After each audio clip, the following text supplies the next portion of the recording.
Conduct competency assessment. Prepare the candidate. The assessor shall introduce herself. Good day, everyone. My name is Jessica Granada, and I am the accredited assessor for plumbing in situ. Acknowledge the presence of the TESDA representative, assessment center manager, and processing. I would like to acknowledge the presence of our AC manager, Ms. Maria Teresa Napoli, our representative from TESDA Provincial Office, Mr. Reniel G. Granada. Good morning, ma'am. Good morning, sir. You don't have to worry about their presence. They are here to oversee the conduct of competency assessment and to check if the conduct is in accordance with the prescribed competency assessment, methodology, and procedures. They will not assist you. Check attendance and identify of candidates and collect admission slips. Before we start, please submit your admission slips.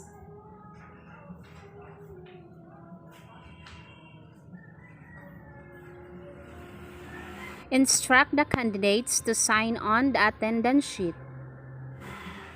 As I call your name, please raise your hand to be acknowledged and sign the attendance sheets. Agent Hope Napoli.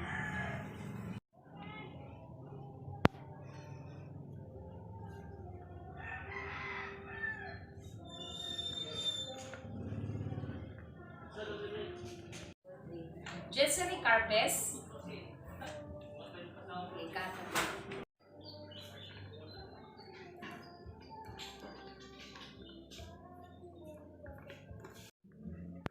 Present the candidates an accomplished application form with self-assessment guide and explain its significance. I have here with me your accomplished application form and self-assessment guide. This is indication that we know and can perform all the units in the competency enumerated in plumbing in situ. Construct orientation to the candidates. The assessor must explain the context and purpose of the assessment. I would like to welcome all of you to our Center for your Assessment for Plumbing in Situ. The purpose of our assessment for plumbing in situ is to determine the level of your competency. Qualifications are units of competency to be assessed. Today, I am going to administer competency assessment for plumbing in situ. It is the qualification level with basic, common, and core competencies. For our common core competencies, will you have to perform multiple plumbing units, installation, and assemblies. Tasks to be performed and the evidence to be collected. Tasks to be performed for your competency are the following. Arrange and prepare the materials for sanitary drainage and sanitary water line layout. Install pipes and fittings for drainage, sanitary water, and vent line layout. Assessment procedures to be undertaken.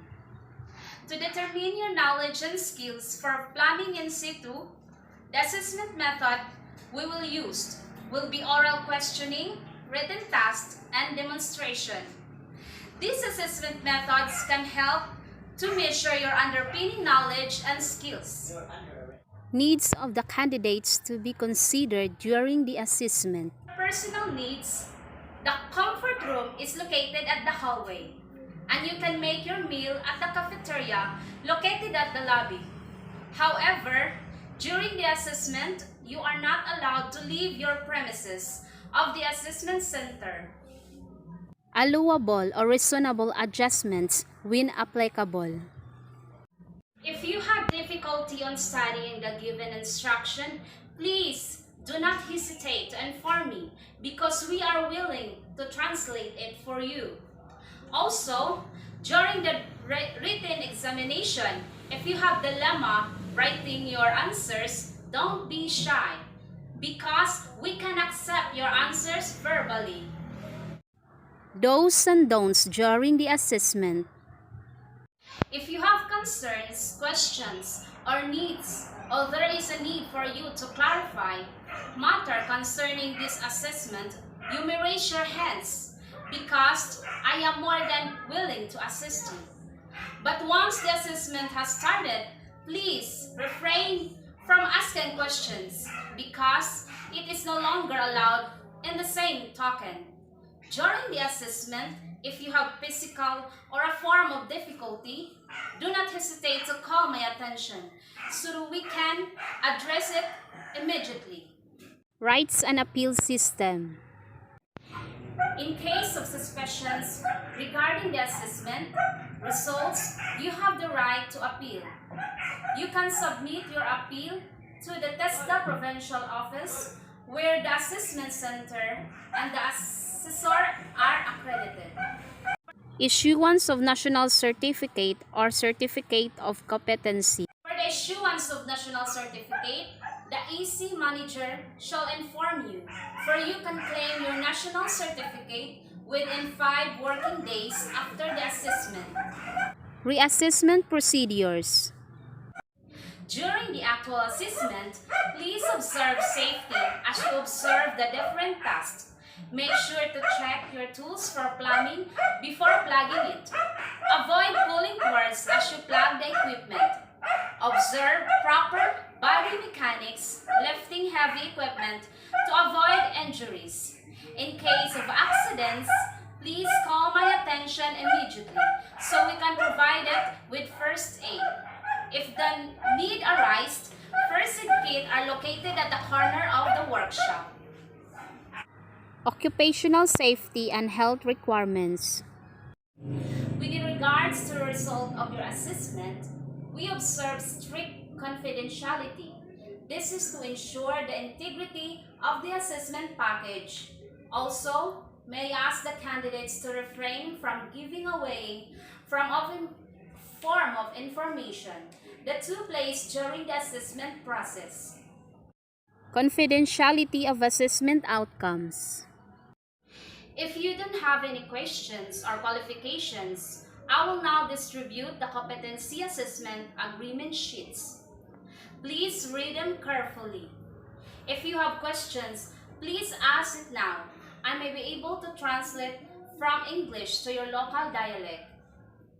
And if you have need assistance, I am more than willing to assist you. Provide each candidate a copy of specific instructions to the candidate. If you don't have any questions or qualifications, I will now distribute the competency assessment agreement sheets. Please read them carefully. If you have questions, please ask it now. I may be able to translate from English to your local dialect. And if you have need assistance, I am more than willing to assist you. The assessor explains and guides the candidates in interpreting the instruction and shall ensure that the candidates understand the contents of the instructions. Assign numbers to the candidates. Now I will give you your assigned numbers.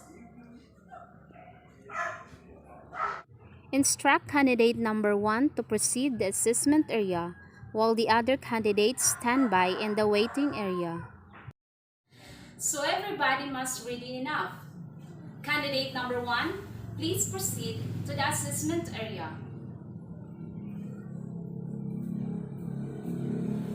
And for the rest of the candidates, please remain as I call your number. Thank you.